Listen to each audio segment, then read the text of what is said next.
Muy buenas, el día de hoy hablaremos sobre la cultura huasteca, una cultura que se desarrolló en la región que hoy día llamamos la Huasteca, comprendida por parte de los actuales estados de Veracruz, San Luis Potosí, Hidalgo, Tamaulipas, Querétaro y Puebla, una tierra que a lo largo de su historia fue poblada por multitud de grupos como los tepehuas, otomíes, totonacos y huastecos. Por lo que sí, hablar de la historia del pueblo huasteco es hablar sobre diversas culturas que se asentaron en dicha región y de muchas otras que sometieron a varias de sus gentes. Su origen se remonta alrededor de 2500 a.C.,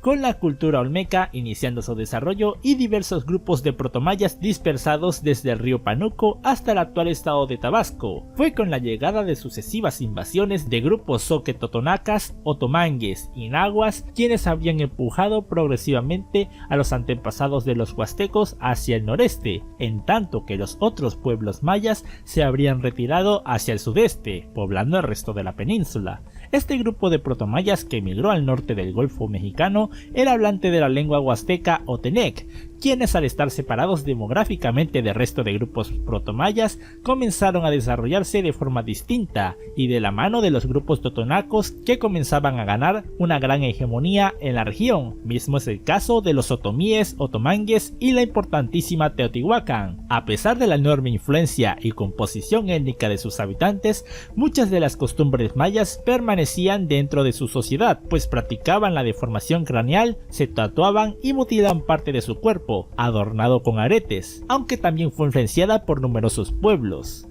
Una de las cosas en las que destacaron los huastecos fue en realizar numerosas cerámicas, las cuales representaban deidades, características físicas de sus pobladores, personajes de la vida diaria, hacían platos, vasijas, cajetes y demás utensilios necesarios para el día a día. Labraron esculturas que representaban sus cosmovisión, deidades o personas de peso en su sociedad, al igual que ritos y celebraciones. La gran mayoría estaban hechas de arenisca y cuarzo, generalmente inexpresivas, representando mayoritariamente humanos, animales y rara vez figuras zoomorfas. El año de los huastecos era de 13 periodos de 20 días, tiempo que tarda Venus en recorrer el sistema solar. Así es como calculaban la llegada de la primavera y el invierno. A través de un espejo de agua, ellos observaban los movimientos de Venus, y por medio de la trayectoria celeste podían interpretar cuándo era tiempo de siembra. Los pueblos dedicados a la explotación del medio natural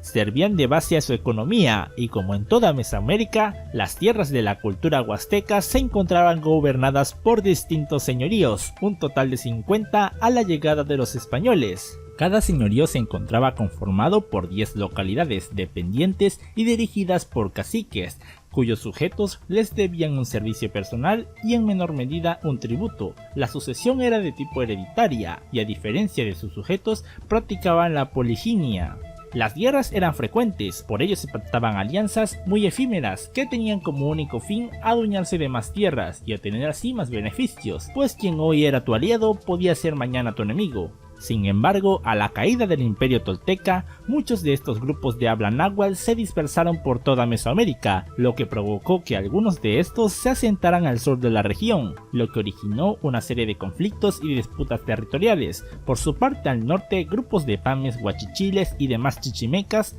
quienes ya contaban con cierta presencia desde el periodo preclásico, obtuvieron una gran hegemonía a inicios del posclásico, gracias al vacío de poder que habían dejado los toltecas. Al final los habitantes de la Huasteca terminaron asimilando a los nuevos pobladores, ocurriendo un proceso de mutua adaptación, así como la nahualtización de numerosos grupos huastecos, convirtiendo al náhuatl en la lengua franca de Mesoamérica. Esta unión se vio reforzada con la inminente oleada de ataques y conquistas perpetradas por la Confederación de Xcantlatoloyan, donde los tlatoanis Moctezuma I, Atzayacatl, Tizoc y Ahuizotl fueron sometiendo poco a poco las tierras huastecas del sur. Los prisioneros huastecas fueron candidatos predilectos para sacrificios a los dioses mexicas. Estos eran guardados por años con muchos cuidados, pues serían destinados como ofrendas durante la gran fiesta de Huitzilopochtli, el principal dios de los tenochas. Pese a haber sometido sus tierras, no ocurrió lo mismo con sus habitantes, ya que estos se negaban a tributar y prestar servicios al Huaytlatoani, por lo que nunca se consideró a la región totalmente conquistada.